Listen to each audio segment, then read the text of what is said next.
Welcome to this fifth episode of Death Row Stories. A few weeks ago, I was in Austin. I already shared the discussion I filmed about the extreme heat in Texas prisons, featuring a director I admire, Richard Linklater. If you haven't seen it, please do. It's very insightful. I also filmed another fascinating panel presented by the Texas Monthly. It covered the story of Kerry Max Cook, who spent 22 years on Texas death row. In June 2024, just a few months ago, he was declared officially innocent by the Texas Court of Criminal Appeals. The murder he was accused of took place 47 years ago, almost to the day. And Kerry Max Cook was here in person. To be honest, I came because I wanted to meet him, and today I'm happy to share a bit of his story with you.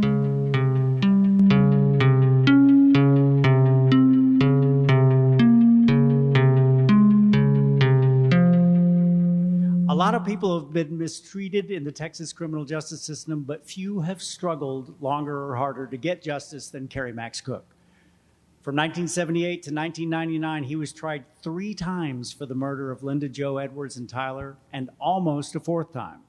Constantly proclaiming his innocence, he spent almost 2 decades on death row where, a gentle soul, he was brutalized by other inmates. He was freed on bond in 1997 after the Texas Court of Criminal Appeals, citing police misconduct, tossed the verdict. He spent the last 25 years trying to overturn his verdict and receive a ruling of actual innocence, which is a very high legal bar requiring new evidence. He sometimes fought against his own lawyers, whom he didn't think took his case seriously enough. And when I wrote about him in 2017, he seemed to be adrift in a sea of despair. But on June 19th, 2024, at 9 a.m., the CCA, just down the road from here, granted his writ of habeas corpus and declared Kerry Max Cook actually innocent, exonerating him. When I called you at 9:03 that morning, you were weeping. You had gone to the CCA's hand-down page, like you'd done every single day for 8 years, and seen that the court had finally ruled in your favor. Now, you were in the ICU of a hospital, about to get life-threatening surgery. What was going on in your head? I was shocked. I had a heart attack before. In 2015, I had triple bypass surgery. It was a stress. It was a fight against Smith County. It's always been the fight against Smith County because I had a murder conviction. I couldn't pass by a school. I couldn't rent an apartment. I couldn't get a job. I spoke internationally, overcoming adversity, and that became my career. But when Michael called me shortly after 9 a.m., it was a Wednesday, and I was telling Sandra when she was trying to take me to the hospital, Kerry, I think you had a stroke. I said, it doesn't matter. It's Wednesday. I got to check my phone first. And she said, no, she took my phone away from me. And the nurses, all the doctors are telling me, no, Mr. Cook, you have to have it. You're in serious trouble. And so Sandra leans over the bed. They've got me strapped down so I won't get up and try to leave. And she leans the phone over. She said, Kerry, it's Michael Hall. They just reversed your case. I said, no, not a new trial, Sandra. I don't want another new trial. No. She said, no, Kerry, they found you actually innocent. So there's no words. You know, we always use that phrase. There's nothing that could describe a situation. If you knew me and you knew my journey of never giving up, teaching that to kids and adults, then maybe you'd understand how this was the biggest shock of all, because I knew I was innocent, and I knew the facts that I was innocent. But each court decision I'd ever had manipulated the truth, suppressed the truth, hid the truth. And so I thought, I'm going to die without this story ever being told. So when Michael Hall called me and told me, and all the nurses and the entire Olds Hospital came in the room before they wheeled me in there because they heard me talking to Michael Hall, I can tell you that part. And congratulations, Mr. Cook. You're a hero in Herman Memorial Hospital. And so I tell Michael, you're not making this up. I mean, and I knocked on wood. They're trying to say, wake me up. This is not real. And I went under. I went to anesthesia. Said, Mr. Cook, I'm going to have to put you under now. It's going to be okay. You promise I'm going to wake up? Just let me spend 1 hour of this freedom. I've never been exonerated. It's been 47 years. I want to see my wife and my son. I got to talk to them. I want to talk to my lawyers. And he said, you'll be okay, Mr. Cook. Calm down. Your heart rate's rising. Calm down. And then he put me under. And when I woke up, I wanted to make sure I was alive. So I pinched myself there with Sandra, Kerry, and my ex-lawyer, Paul Nugent, and his wife, Mary, who represented me in 2 capital murder trials. He's the one who got the hung jury. And so when I came through, I thought, was it a dream? No, Kerry, you've been exonerated by 7-2. I went, oh my God. So it's one of those situations where no matter how many times I think about it, it was so surrealistic that at times I couldn't believe it was really real. I had to keep asking her, Sandra, is it really true? You're innocent, Kerry. The Court of Criminal Appeals said so. Michael Hall told you. And so it's one of those situations where I'll never forget it, and I'll always think of you in that moment because you called me at like 9:03. You didn't know I was in a hospital bed about to go in this life-threatening surgery. I said, I gotta go now, Michael. I'll talk to you later. I hope, Okay, Kerry. Back in 2016, the state made a deal with your lawyers, with the Innocence Project, to set aside your conviction, but not push for actual innocence. The lawyers felt that such a deal, which required that they drop accusations of prosecutorial misconduct, was too good to pass up. Compromise is sometimes necessary, as lawyers know, but you were furious, and you wanted to fight for complete exoneration and all or nothing struggle, and you fired your attorneys. You fired Barry Scheck. So now Barry Scheck called you after this happened, and what did Barry Scheck tell you? I answered, I said, hello, and he said, you were right. You did the right thing, Kerry. You were right. He said he respected me more than any client he ever had because I was willing to die for the truth. I still am to this day. We all go through life. All of us will face a situation that it deserves standing up to it. And I'm a man who's made a lot of sacrifices in the Texas criminal justice system. I refuse to settle, always, no matter what. I could go free, but I had to settle. I'd rather go back to Texas death row and be executed. And I made those decisions with my lawyer, Paul Nugent. Well, it was always about truth, justice, and accountability. I know that's impossible in most cases and all that, but what they did to me, they done to others, and someone had to stand up to that. Some things are worth dying for, and this has always been one of those things for me. So when my lawyers, the Innocence Project of Texas, went behind my back and exonerated the prosecutors to give me just a new trial and not fight for actual innocence, you're fired. Kerry, do you realize what you're doing? I more than realize what I'm doing. Like I told Paul Nugent in 1992, some things are worth dying for, and this is one of them. I want accountability. On the far end, we have Keith Hampton, who is Kerry's criminal lawyer. Next to him is Anand Swaminathan, who is Kerry's civil lawyer. And then Sandy Pressey, who is Kerry's longtime wife and mother of their child, Kerry Justice. Judge Burt Richardson of the quite conservative Court of Criminal Appeals, which ruled in your favor 7-2, wrote, "This case is riddled with allegations of state misconduct, Brady violations, proof of false testimony, admissions of perjury, and new scientific evidence." And the opinion laid out the Byzantine nature of the decades-long persecution you suffered at the hands of Smith County law enforcement. You guys, you lawyers, why do you think Smith County had it so hard in for this guy? Smith County is up in northeast Texas. It's where Tyler is. Yeah, far east Texas, right there next to Louisiana. That was a well-written opinion. It's a 106-page opinion. It had to be because it was prosecuted for 40 years. How else do you tell the story? And he had, it's 40 years worth of stuff. So it's not just every form of prosecutorial misconduct that is imaginable, that is even defined in the law. It's repetition over a very long period of time, year after year, decade after decade. Trial after trial. Trial after trial, even after their mistrial, and a threat of a fourth one. Would not give up, double down. That's their whole MO. The reason that I think that they went after 19-year-old Kerry Max Cook, in order for me to write the document that was needed at the CCA, I had to do two things. One was figure this out, and how do I tell it in a cogent way? And I think I didn't want it more than 50 pages, and I think that's about what it was. And the story, the abbreviated version is this. This was in 1977, and if you listen to the tapes, if you read, listening to the tapes is the most amazing thing during the course of the investigation. You feel like you're in the 1950s in Mississippi. It's absolutely bizarre. And what happened was they went to, this was a community with law enforcement that depended on two things. One was a quack psychologist, the other, who they took as the absolute expert, and it skewed their investigation from there. The other was a desire to get rid of the undesirables of lovely Smith County.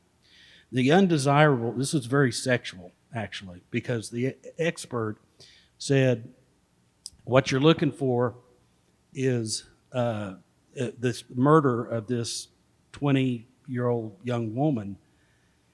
The murderer is either a lesbian or a man who's conflicted with his sexuality.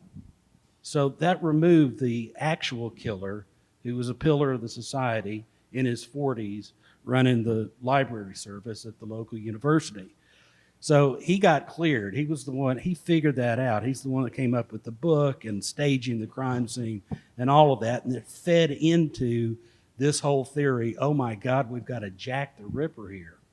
And so from then on, they built salacious, totally made up, out of thin air, the most amazing, phony lies that they could to make it worse and worse and worse, that he's a monster. And so that's the story of his case. And that's how I wrote it, and that's the way I see it. So that's what happened to him. Judge Richardson, it took 8 years, but he researched the case from top to bottom, and he's a hero to me. I mean, I don't know of any judge in America that had the courage to do what he did.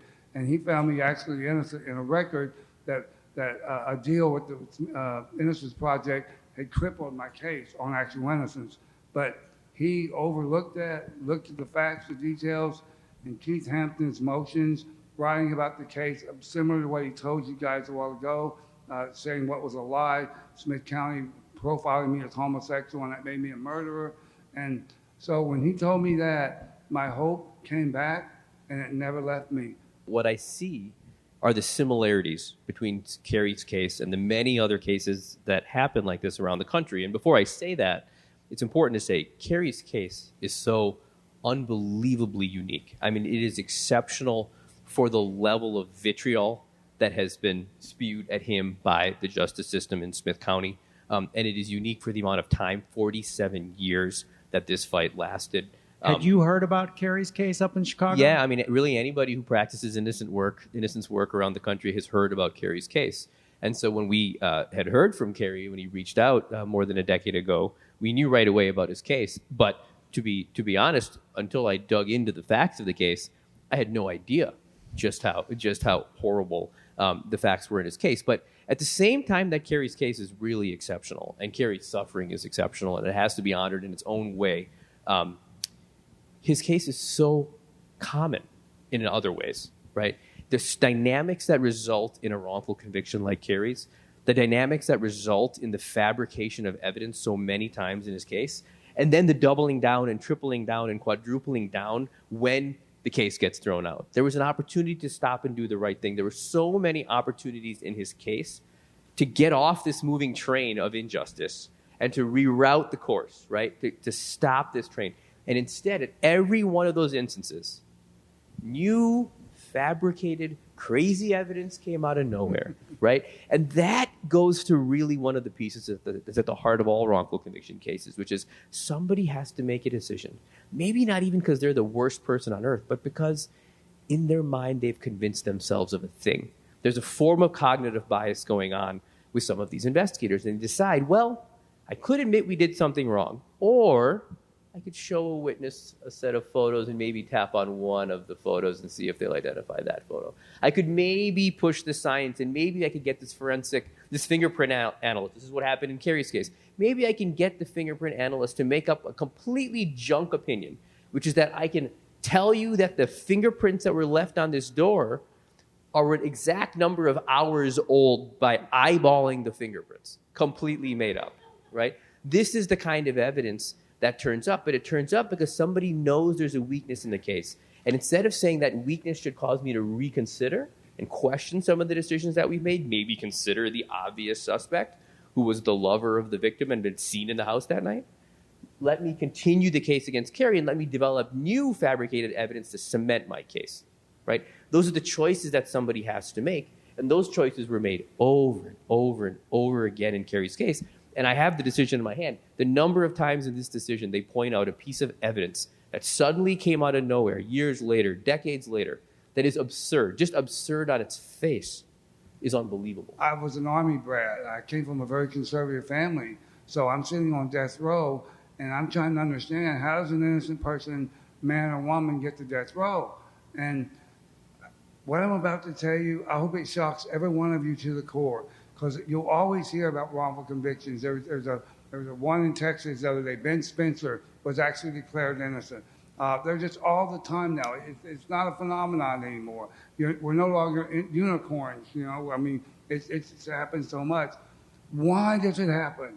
I got a way to tell you very clearly, very succinctly how it happens. And I want all of you to remember this. In 1976, the United States Supreme Court, in a case cited as Embler versus Patchett, write that down, see it for yourself, ruled that prosecutors, all 50 states, have what's called absolute immunity. And let me define that to you, and I challenge every one of you to look on your phone and see it yourself. Prosecutors are immune even when they fabricate evidence, convict someone innocent, suborn perjury.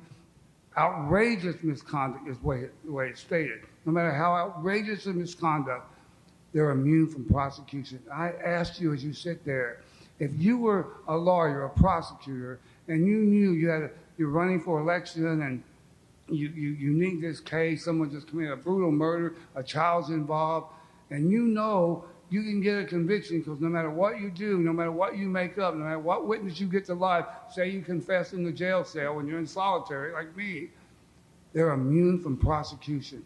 You know what? This is America. That's a very scary thing to me. That scares the shit out of me. When I did a story on you, 2016 or so, we took a picture of you. It was for the New York Times, and you were dressed all in black. And I asked you why you're dressed all in black, and you said you're going to wear black until you get exonerated. Now, the Texas Court of Criminal Appeals said you're actually innocent, and you're still wearing black. Why is that? July 18th, 1978, I was just convicted by a jury. I was called a Hannibal Lecter virtuoso, homosexual. What does a homosexual want with women? Kill them, they're jealous. And I was humiliated. My mother's leaving the courtroom with her hand covering her face. She was so embarrassed. Well, the jailers in the sheriff's department, Smith County Sheriff's Department, is chaining me up to take me to death row. And I'm putting the shackles on, crying. And there's my mom, dad, and brother on the second floor of the Smith County Courthouse. You got 30 seconds to say bye. And so I walk over in the chains a few feet. My brother, Doyle Wayne, is crying. My mother's crying. I've never seen my father cry in my life, but tears are rolling down his face. I hug him in a football huddle, and I say, I'll never give up, Mom, Daddy, Doyle Wayne. I won't quit until I clear our name, because they lost their restaurant, they lost everything. I said, I'll never give up till I clear our name, no matter what they do to me. And I knew I was going to a male prison where they were going to brutalize the hell out of me because of what Smith County, I ate body parts. I mean, it was horrible what they did, and maintained it for 47 years. He had to still fight against it. He's reaching his last year in the court. And I said, I'll never give up no matter what they do to me.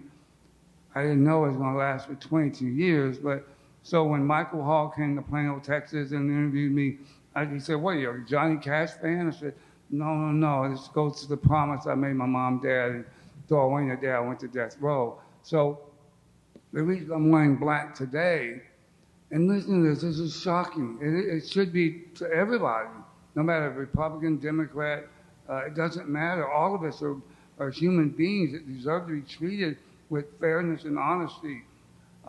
I'm wearing black today because even though the highest court in Texas, probably the most conservative court in America, has found me to be actually innocent by a vote of 7 to 2, and said it in a 106-page decision that this was one of the worst cases in American history, I'm still not exonerated. What? What do you mean? I'm not exonerated because Smith County is refusing to drop the charges and dismiss the indictment. I'm still at risk of being tried despite the order. So I'm wearing black today because of that. But if you notice, I'm wearing a red feather in my hat. That red feather represents the passion that I've had for 47 years. The inmates couldn't kill me. Smith County couldn't kill me. Texas couldn't execute me. The reason is because of the passion, the sacrifices I made for that promise, my mom, dad, and my brother. And the feather represents the passion, but it also reflects the respect, the enormous respect for Judge Burt Richardson, who had the courage to do what no judge had ever done. If you took a deep dive, the goggles would come off and you'd see the truth, and he did it. So the red feather reflects the respect I have for Judge Richardson and the Court of Criminal Appeals for doing the right thing, because it took a lot of courage. Them not dropping the charges, dismissing the indictment, leaving that over my head, it's caused my stroke. It's caused my heart surgery. It's caused me to lose my hearing, lose my voice. And so the reason it matters to me is not just about me. Believe it or not, it's about you, your kids. It's about people in Texas. What happened to me can happen to you. You don't think about it till it does. But that's the reason I stand up and fight. I've made those sacrifices, and nothing's going to make me give up, not even going back to the ICU. And even if I don't come out of it, you'll know the truth. You'll know why. There's a cost for this standing up to Smith County. I immediately emailed the judge after the exoneration with a order of dismissal of the underlying indictment. And the response was strange. I gave it a few days. I did it again. Asked for the elected DA's response. He said he had no, as I understood it, no opposition. So, encouraged the judge again. Well, fast forward to today, and everything else has been radio silent. Nothing. No responses to my emails. So, and this is a weirdly weird county. I am sorry that I came on this case as late as I did. In part, if you read the opinion, note the objections by the dissent. I think his case would have been 9-0. I think everyone would agree on his innocence, because the facts that are in the dissent are refutable and were refutable a long time ago, like the fingerprints. Those aren't his. But you wouldn't know that because it's not in the record. And I didn't get that record until I got brought onto the case. When I got brought onto the case, the first thing I checked for was to make sure all the items that had been identified in Smith County were transmitted and delivered to the Court of Criminal Appeals. So much of it was not, including those tapes. The tapes are phenomenal to listen to. Unbelievable. You feel like you're in a time machine. Very strange stuff. Wait, what are these tapes of? The one that's most memorable is an investigator who is after the killer lesbian. Jake Massey. And he's looking for her. So he's got this, and you have to imagine this deep Mississippi kind of a drawl. And he's talking to the woman who is the apartment complex manager. He's asking about the roommate. Was she, did she have a lot of young male suitors? Did she date a lot? Did she wear jeans? Or did she like dresses? Would you say she was kind of a husky gal? Did she ride horses? I swear to God, it went on for 30 minutes. Like, what the hell, you know? I mean, it was stuff like this. And he's dead serious, which made it both creepy and funny at the same time. Yeah, he's asking many other questions, by the way, of, well, were there any other kind of pants that she might have worn?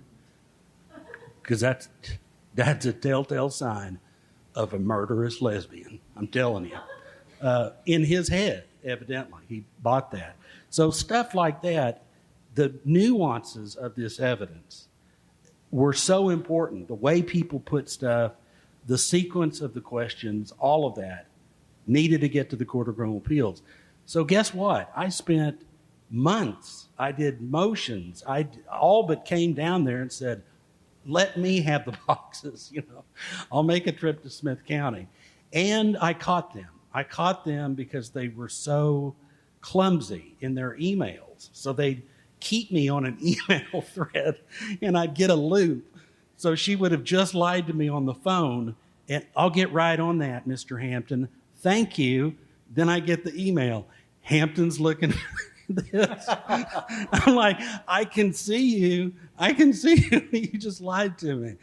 Okay. November of last year. We are given none of this information until late January. Guess what? We just found a box, and the box just happens to have all the murder weapons, okay? In 1977, nobody's thinking of DNA or contamination of evidence, but guess what's snuggled up right next to the murder weapons? His shorts. And they're taking off. They're going to test this stuff with their labs. And the exoneration initiative, this was their thing. They knew exactly what to do. Glenn Garber, Rebecca Friedman, they jumped right in. They had the experts lined up, and the stuff was to be tested. It has still not. We've pointed out that's pointless. It's contaminated. If you find Fabricated. Yeah, you find stuff on his shorts, really? And we had thank God, there was a photograph from 1978 or 77, photograph, all of that stuff, right? One right on top of the other, you know?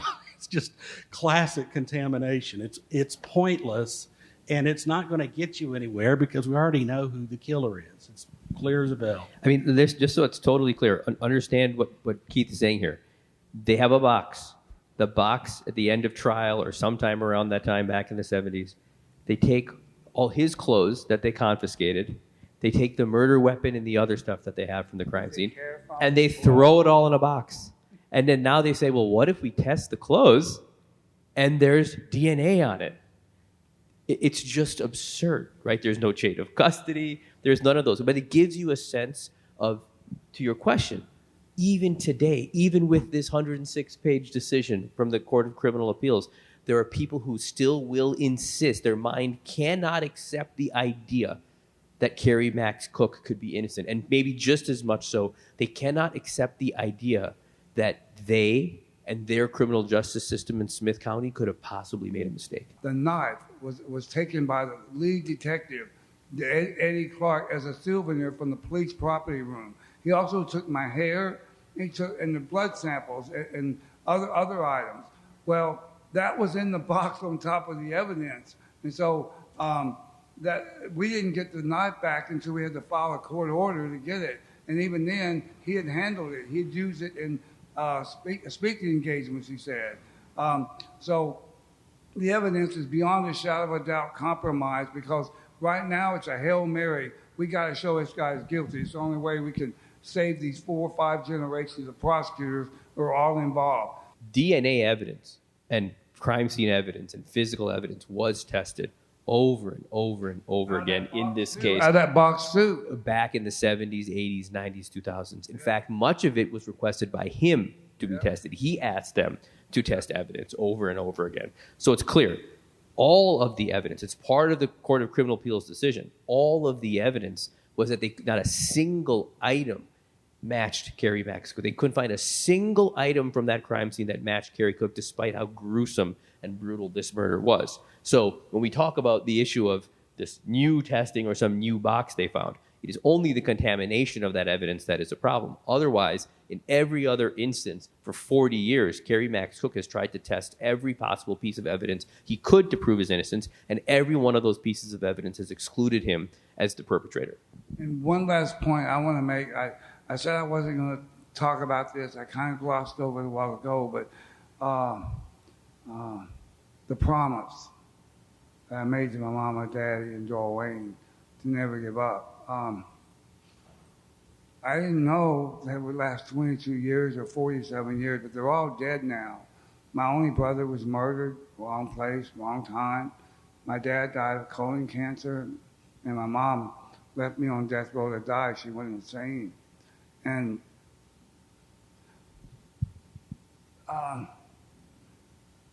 the inmates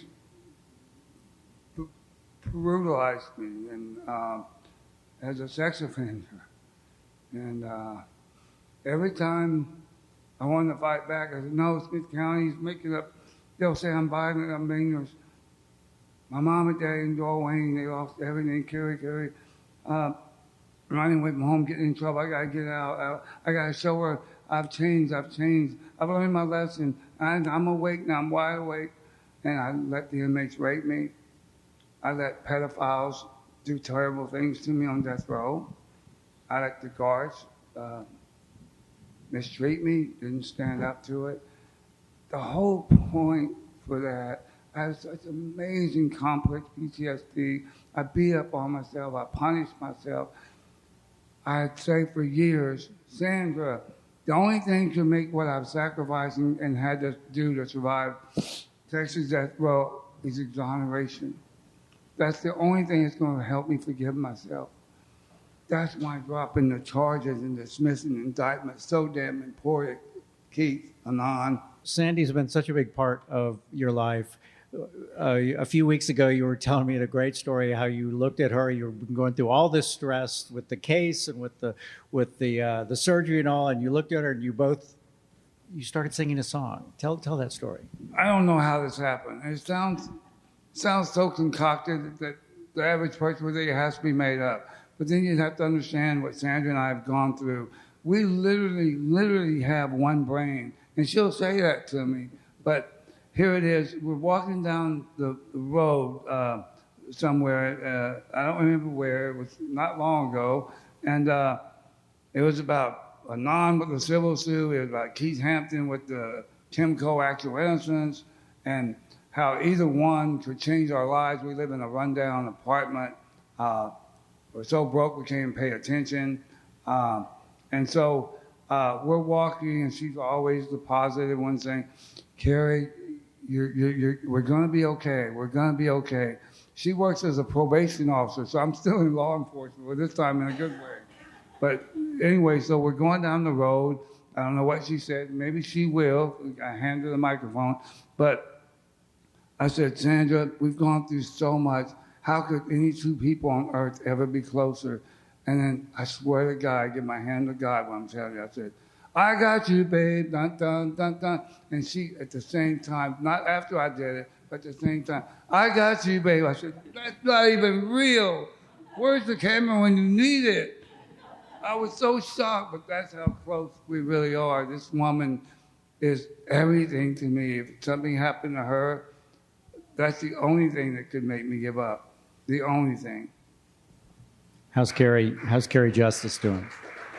Well, our son, Kerry Justice Cook, he moved to Austin, Texas with his girlfriend. He never got to go to public school. He never got to enjoy the trappings of a normal kid. He's different. He's really different. And at times, maybe he blamed me because I wanted to protect him. I didn't put him in public school because I thought the kids would brutalize me. They accused me of eating body parts and being a sick woman killer. I couldn't trust the public with that. So I raised him in teenage leadership camps around the world that I was a keynote speaker at. And so he always wanted to go to, like Greg Kelly, he always wanted to go to the University of Texas at Austin. Even though we lived in New York, New Jersey, I moved out of Texas a long time ago. I'm back now. But he would always, he resented the stuff that he didn't get. He said, Dad, I just want to be like everyone else. I want to go to college. So recently, he moved to Austin, Texas. He's at HCC, a lower college. He wants to try to get his credits and so forth. But, he said to me to me the other day, I bought him some clothes, and he said, thanks, Pops. He called me Pops. He said, thanks. He said, I won't feel so bad now because everyone in my class is so well dressed. And it just hurts so much as a dad because I wanted him to have everything you guys as kids have. And so he's in Austin now, and I'm hoping, whether it's Anon or Keith, I win a settlement of Tim Cole that I can put him in college like he deserves. Listening to Kerry Max Cook was truly powerful. Imagine being released over 20 years ago, yet still carrying the weight of a nightmare that never truly ends. Today, Kerry not only fights for his own justice, but for his son's future, and as he puts it, for a better world for us and our children. I'm in touch with Kerry, we write to each other, and I'm hopeful he will agree to share his story here on this podcast and YouTube channel. I've already had the chance of interviewing Pamela Perio, who has become a friend. If you haven't watched her episodes, please take a moment. Her death row story is nothing short of incredible. Though Pamela and Kerry's journeys are different, both reveal stories that need to be heard. Thank you for helping us reach a new milestone in YouTube subscribers. I've also created a Facebook page where you will receive updates on new episodes as soon as they are released. Death Row Stories is also available as a podcast, which is in many ways the perfect format to experience these stories. It was created for this medium from the start. Please continue sharing these voices. Together, we can ensure they are heard far and wide. Thank you.